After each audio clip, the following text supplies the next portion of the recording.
Hello friends, आज हम corporate law and other law के बारे में पढ़ने जा रहे हैं। तो ये हमारा सीए इंटरमीडिएट के लिए है, जो पेपर सेकंड है हमारा इंटरमीडिएट में, और इसके अंदर सेकंड पेपर जो है हमारा वो है corporate law and other law. ठीक है, ये हमें पढ़ना है। तो सबसे पहले हम इसके बारे में सिलेबस में देख लेते हैं, इसके सिलेबस में क्या क्या बोल रखा है हमें। तो पार्ट ए में हमें बोल रखा है कॉर्पोरेट एक्ट। इसके अंदर पार्ट ए में क्या आता है? कॉर्पोरेट एक्ट, जिसके अंदर हमारे पास 10 यूनिट होती है। 10 यूनिट, इन 10 यूनिट को हमें कॉर्पोरेट एक्ट के अंदर पढ़ना होता है। तो सबसे पहला यूनिट हमारा प्रीलिमिनरी, दूसरा incorporation of company and matters incidental thereto है, और तीसरा हमारा prospectus and allotment of securities है। चौथा शेयर कैपिटल एंड डिबेंचर। पांचवा acceptance of deposit by companies. Sixth है रजिस्ट्रेशन ऑफ चार्जेस। सेवेंथ है management and administration. Eighth declaration and payment of dividend, और नाइन्थ है अकाउंट्स ऑफ कंपनीज। 10th है audit and auditor. ये 10 के 10 unit हमें part A में कॉर्पोरेट एक्ट में पढ़ना होगा। अब हम देखते हैं पार्ट बी में। पार्ट बी में हमारे पास कितने? पार्ट बी में हमारे पास अदर लॉ में कितने अदर लॉ आता है? पार्ट बी हमारा अदर लॉ का है, जिसके अंदर हमारे पास 4 यूनिट होती है। 1, 2, 3, 4। सबसे पहली unit the Indian contract act 1872, और दूसरी यूनिट होती है हमारी बेलमेंट, दूसरी होती है नेगोशिएबल इंस्ट्रूमेंट एक्ट 1881, और थर्ड है द जनरल क्लोजेस एक्ट 1897, और फोर्थ है इंटरप्रिटेशन ऑफ स्टैचूज। ठीक है, ये 4 यूनिट हमारी पार्ट बी अदर लॉ में आती है, जिसके अंदर पहला जो यूनिट है उसके अंदर भी 3 यूनिट आती है। वो पहला यूनिट है हमारा contract of indemnity and guarantee. Second unit में आता है bailment and pledge. Third unit third में आता है हमारा एजेंसी। तो जो हमारा सबसे पहला जो पढ़ने का टॉपिक होगा वो होगा इंडियन कॉन्ट्रैक्ट एक्ट 1872, क्योंकि ये हमने सीए फाउंडेशन में भी पढ़ रखा है, इसलिए हम इसको सीए इंटरमीडिएट में भी फर्स्ट पे ही पढ़ेंगे, क्योंकि हमें इजी वे में समझ में आ जाएगा। क्योंकि हमें इंडियन कॉन्ट्रैक्ट अभी अभी हमने सीए फाउंडेशन में पढ़ा है, तो हमें वो ताजा इसमें भी याद रहेगा, इसलिए हम इंडियन कॉन्ट्रैक्ट एक्ट 1872 को सबसे पहले पढ़ेंगे। अब देखते हैं हम इसमें मार्क्स कितने होते हैं। तो जो हमारा पेपर सेकंड है, जो इंटरमीडिएट का है, सीए इंटर का है, उसके अंदर पेपर सेकंड के अंदर 2 टॉपिक है हमारे पास, 2 पार्ट है। मतलब सबसे पहला एक तो आता है कॉर्पोरेट एक्ट, और दूसरा आता है अदर लॉ। जो हमारा कॉर्पोरेट एक्ट है वो हमारा 60 मार्क्स का कवर होता है, और जो अदर लॉ है वो हमारा 40 मार्क्स का कवर होता है। तो हम सबसे पहले पढ़ेंगे अदर्स लॉ, जिसके अंदर पहला हमारा क्या आता है? यूनिट इंडियन कॉन्ट्रैक्ट एक्ट 1872, जिसके अंदर हम सबसे पहले यूनिट पढ़ेंगे contract of indemnity and guarantee. तो आइए हम सबसे पहले जनरल बातें पढ़ते हैं कि जनरल बातें क्या होती हैं लॉ में। तो सबसे पहली जनरल बातें क्या है लॉ में? हाउ एक्ट इज मेड, हमारा एक्ट कैसे बनता है। तो सबसे पहले जो ऑफिशियल मैनेजर होते हैं वो एक बिल बनाते हैं। वो बिल कहाँ पास करते हैं? फिर लोकसभा में। लोकसभा में पास करने के बाद वो पास करते हैं राज्यसभा में। राज्यसभा के बाद वो करते हैं प्रेसिडेंट के पास। वो प्रेसिडेंट फिर उस बिल को वेरीफाई करता है, चेक करता है, और जब वो सारा सही होता है तो वो उसकी एसेंट दे देता है। एसेंट मतलब हाँ भर देता है कि हाँ ये सही है। तो तब वो बिल किस में कन्वर्ट हो जाता है? एक्ट में कन्वर्ट हो जाता है। किस में कन्वर्ट हो जाता है? एक्ट में। और ये बातें हमारी जहाँ पे नोट हो जाती है वो होती है ऑफिशियल गेजेट। जहां से मीडिया वाले क्या कर लेते हैं, उसको पिक कर लेते हैं और मीडिया के थ्रू हमें वो वहां से पब्लिक के पास पहुंच जाती है वो बातें। तो पहला हमारा जनरल लॉ हो गया how act is made. Second है हमारा 3 बॉडीज होती हैं। 3 बॉडीज कौन कौन सी होती है? पहली लॉ मेकर होती है, फिर दूसरी हमारी लॉ एग्जीक्यूटर होती है और तीसरी हमारी लॉ इंटरप्रेटर होती है। सबसे पहले लॉ मेकर जो है उसके अंदर हमें पार्लियामेंट प्लस में प्रेसिडेंट। लॉ मेकर कौन, लॉ को कौन बनाता है? पार्लियामेंट बनाता है और प्रेसिडेंट बनाता है। अभी हमने पढ़ा था यहाँ पे लॉ कौन बनाता है? पार्लियामेंट बनाता है और प्रेसिडेंट बनाता है। लॉ एग्जीक्यूटर जो रूल्स उसके अंदर एडिशनल रूल्स जो लाता है वो हमारा प्राइम मिनिस्टर ला सकता है और कोई ऑफिशियल ला सकता है।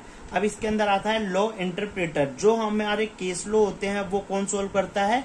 कोर्ट सोल्व करता है। तो हमने ये 3 बॉडीज पढ़ ली लॉ की।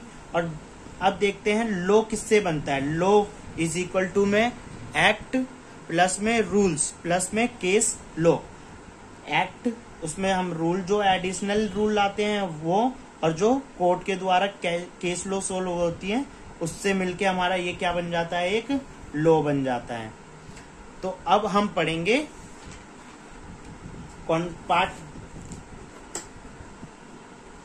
पार्ट बी अदर लॉ, जिसके अंदर पहला हमारा इंडियन कॉन्ट्रैक्ट एक्ट 1872 कवर होता है। उसके अंदर टॉपिक पहला है contract of indemnity and guarantee. तो सबसे पहले हम पढ़ेंगे कॉन्ट्रैक्ट ऑफ इंडेमनिटी, फिर पढ़ेंगे गारंटी। तो सबसे पहले पढ़ते हैं कॉन्ट्रैक्ट ऑफ इंडेमनिटी। इसका सेक्शन 124 है। क्या है? 124। इसको माइंड में याद रखे रहना है जिससे कि हम आंसर लिखते समय इसको इजिली लिख पाए। तो सबसे पहले हमें क्या करना है? हमें इसको नॉर्मली रीड करना है। सबसे पहले रीड करेंगे, फिर एग्जाम्पल के थ्रू हम इसको समझेंगे। तो कॉन्ट्रैक्ट ऑफ इंडेमनिटी में क्या, पहले इसकी मीनिंग पढ़ लेते हैं। व्हेन वन पार्टी, जो कि क्या कहलाती है? इंडेमनीफायर कहलाती है, वो प्रॉमिस करती है टू अनदर पर्सन से। जो अनदर पर्सन होता है उसको हम बोलते हैं इंडेमनीफाइड। किसके लिए प्रॉमिस करती है? To compensate the loss, compensate करेगा लॉस को अकर ड्यू टू प्रोमिजर, प्रोमिजर के वजह से जो लॉस होता है वो himself and any other person, और किसी और पर्सन के थ्रू क्या होता है? लॉस होता है। तो उसको क्या करेगा? कंपनसेट करेगा। तो अब इसके अंदर एक पॉइंट और आता है इंडेमनिटी होल्डर। इंडेमनिटी होल्डर कौन होता है? Is the person who is protected against the loss. जो लॉस से क्या रहता है? प्रोटेक्ट रहता है, उसको हम क्या बोलते हैं? Indemnity holder. अब यहाँ पे मैंने एक एग्जाम्पल लिख रखा है। अब इसको ना पढ़ के हम सबसे पहले अब हम सबसे पहले एक एग्जाम्पल को देखते हैं।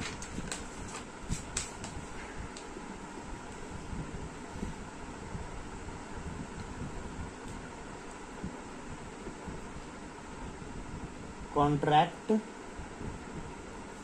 Of indemnity. अब इसका एग्जाम्पल देखेंगे हम। यहाँ पे मान लेते हैं हमारे पास एक ए है और एक बी है। ए के पास क्या है? इंश्योरेंस कंपनी है। ए के पास क्या है? एक इंश्योरेंस कंपनी है। ठीक है।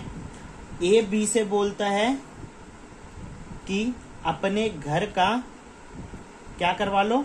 इंश्योरेंस करवा लो, इंश्योरेंस करवा लो, जिससे कि जो तुम्हारे घर को मेरे द्वारा या किसी और के द्वारा लॉस होता है वो कौन कंपनसेट करेगा? ये करेगा, ए करेगा, कंपनसेट करेगा। कौन? ए करेगा। ठीक है, ठीक है।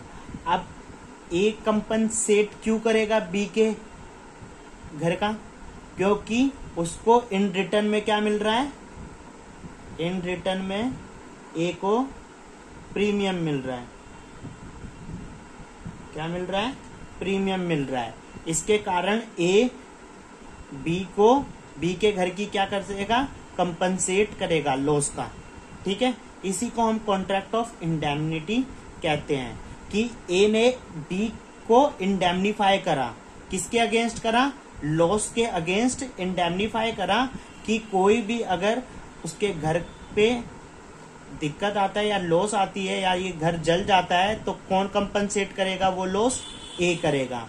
क्यों करेगा, क्योंकि बी की तरफ से उसके पास क्या जा रहा है, प्रीमियम जा रहा है। तो जो ए है हम उसको बोलते हैं इंडेमनीफायर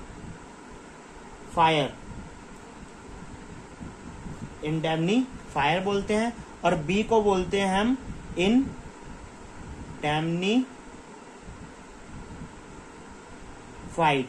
और क्या बोल सकते हैं हम बी को, इंडेमनिटी होल्डर। क्या बोलेंगे, इंडेमनिटी होल्डर। ये हमारा एग्जाम्पल था कॉन्ट्रैक्ट ऑफ इंडेमनिटी का। ये समझ में आ गया तो हम आगे बढ़ते हैं। अब आगे के अंदर क्या आता है वो देखते हैं। तो सबसे पहले अब हमारे पास हमने पढ़ लिया टॉपिक 1 के अंदर क्या, कॉन्ट्रैक्ट ऑफ इंडेमनिटी की मीनिंग और एग्जाम्पल। अब पढ़ते हैं हम उसके असेंशियल। उसके असेंशियल क्या क्या है, कॉन्ट्रैक्ट ऑफ इंडेमनिटी के।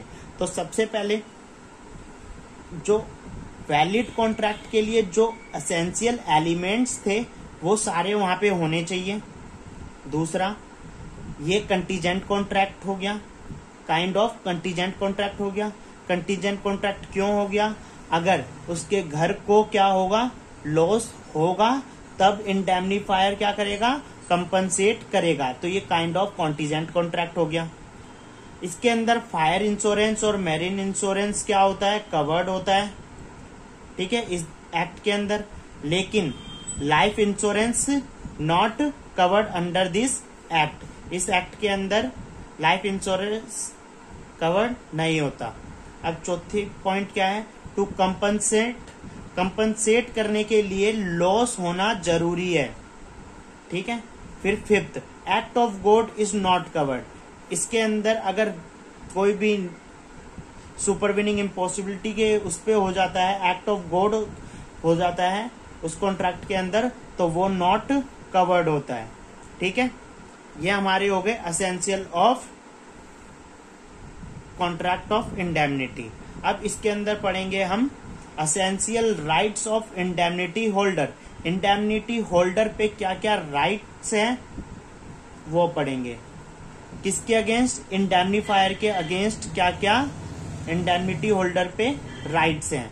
तो ये हमारा सेक्शन 125 में डिफाइन किया गया है द इंडियन कॉन्ट्रैक्ट 1872 के अंदर। तो सबसे पहला हमारा क्या आ गया, राइट टू रिकवर डैमेजेस। हम क्या कर सकते हैं, इंडेमनिटी होल्डर के पास क्या राइट है, वो डैमेजेस को क्या कर रहे हैं, रिकवर कर सकता है। और फिर क्या होता है, right to recover cost of suit. अगर इंडेमनिटी होल्डर को पता है कि उसका घर उसने जलाया है तो वो क्या करेगा, इंडेमनीफायर के नॉलेज में डाल के, ये बात डाल के कि मैं उसके ऊपर केस कर रहा हूं और उस केस से जो मेरे को जो कॉस्ट है उस सूट पे वो तुम दोगे, तो वो क्या कर सकता है, इंडेमनिटी होल्डर, उसका राइट है वो रिकवर कर सकता है। लेकिन उसको सबसे पहले किसको बताना पड़ेगा, इंडेमनीफायर को बताना पड़ेगा। और फिर हमारा तीसरा क्या आता है, right to recover compromise of suit. अगर कॉम्प्रोमाइज अगर हो जाता है कॉम्प्रोमाइज ऑफ सूट का, तो वो भी उससे क्या कर सकता है, रिकवर कर सकता है। ठीक है, और वो क्यों, वो इंडेमनीफायर क्यों उसको ये कंपनसेट कर रहा है, क्योंकि पूरी अमाउंट ना देने के वजह से वो क्या कर रहे हैं, कॉम्प्रोमाइज कर रहे हैं, तो वो क्या करेगा, इंडेमनीफायर उसको कंपनसेट करेगा। ठीक है, तो इसके अंदर ये जो दो पॉइंट है इसके अंदर लिखा गया है, प्रोवाइडेड इंडेमनीफाइड ऑथराइजेस। इंडेमनीफायर की क्या होती है, इंडेमनीफायर की ऑथराइजेशन होनी चाहिए। इंडेमनीफायर डिड नॉट कॉन्ट्राविन, मतलब जब तक उसकी ऑथराइजेशन नहीं आती तो इंडेमनीफाई को उसके विपरीत कुछ नहीं करना होता। कॉन्ट्रावीन का मतलब होता है उसके विपरीत, अपोजिट।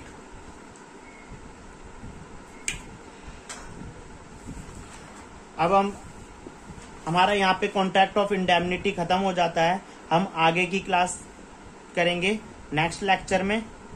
Thank you.